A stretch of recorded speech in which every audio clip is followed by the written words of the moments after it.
The Mind-Controlled State. By Philip Jones. 1068. The 20th of May, 1999, T.J. Solomon, a 15-year-old at Heritage High School in Conyers, GA, was being treated with Ritalin for depression when he opened fire on and wounded 6 classmates. A report published by the Danish Lægemiddelstyrelsen states that in Denmark and the other Nordic lands, consumption and the number of people treated with antidepressants has been increasing since 1994 and continues to grow strongly. The increase in the consumption of the newer antidepressants is both because there are more people in treatment, but also that larger doses are being prescribed. The most preferred preparation for the treatment of depression in the year 2003 were products containing the substances citalopram and escitalopram. Table 4. Number of people treated with newer antidepressants, 1994 to 2003. This trend is now global in dimension, and what is especially concerning is how children are being increasingly prescribed Ritalin and the plethora of other antidepressants. Along with Ritalin, other copycat drugs have been produced to exploit the obsession and the calculated agenda of drugging the young. These include Adderall, Concerta Metadot CD, Ritalin La, Focalin and Strattera, atomoxetine. The Bush family-connected Eli Lilly pharmaceutical giant is heavily involved in this despicable program of legalized child abuse. Another drug being given to children is Risperdal, which was used on political prisoners in the Soviet Union to extract information. David Healy, a leading psychopharmacology expert and professor of psychiatry at Cardiff University in Wales, said, "People who took Risperdal would tell anything to anyone. When you think about giving these drugs to kids, it's a whole new ball game." All of these drugs have similar effects to speed and cocaine. These are, of course, illegal, and yet drug companies and their cronies, so-called doctors, are quite legally giving them to children like candy at a Halloween trick-or-treat. The manufactured necessity promoted by the drug cartel in order to trigger this explosion of prescribing antidepressant drugs, particularly to children, is a condition called attention deficit hyperactivity disorder, or ADHD. But there is now gathering evidence that these drugs don't even work on the condition they are claiming to treat, and there is much expert and experienced opinion that says there is no such thing as attention deficit hyperactivity disorder. This then makes us wonder, so if they don't work and the condition is erroneous, what is the agenda behind the prescribing of these drugs in such large quantities to children and adults? The main purpose of all this is the suppression of both the intellect and the individual's ability to recognize fact from fiction and truth from lies, and to be able to react and respond cognitively to a given situation. This opens up a person, particularly a child, to a whole world of mass mind control possibilities. The conspiracy for global control is targeting everyone in this regard, but, of course, their prime focus is children and young people, because they are going to be the adults when the structure of planned world tyranny is in place. They know, too, that the effect of what they are doing is cumulative, and so by the time the young become adults, their minds will be screwed up to a far greater extent than they are now. The use of these drugs is part of a concerted war against the population, and it is no coincidence that people have so been targeted with massive electrochemical attacks. These come through the additives in food and drink, together with the effects of the electromagnetic and microwave smog in which we are now forced to live, by electromagnetic technology, mobile phones, and so on. Research has proved time and again that there is a clear link between food and drink additives and hyperactive behavior in children. One such research document published in September 2007 came to the below conclusions. The behavior patterns caused by the chemical cocktails found in food and drink included hyperactive and compulsive behavior, causing the children to become boisterous and lose concentration, and not being able to play with one toy or complete a single task.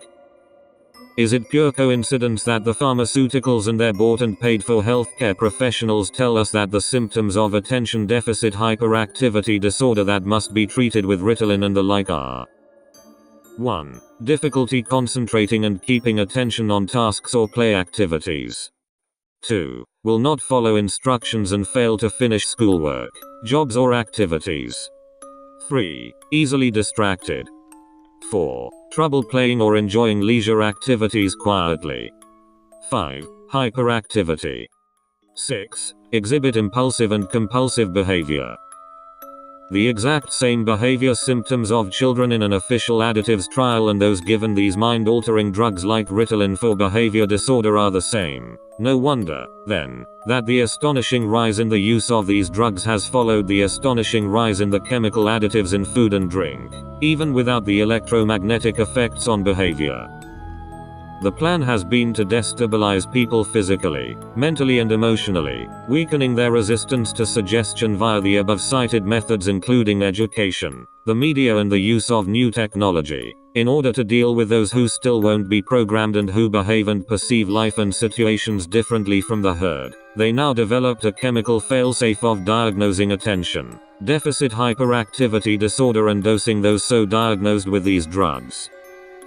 What the system has done, in full awareness at the conspiratorial level, is to purposely structure society, education, the chemicals in food and drink, etc., to close down vast tracts of the corpus callosum to suppress the scale of communication between the hemispheres, while programming the population, especially children, to see life overwhelmingly through the left brain.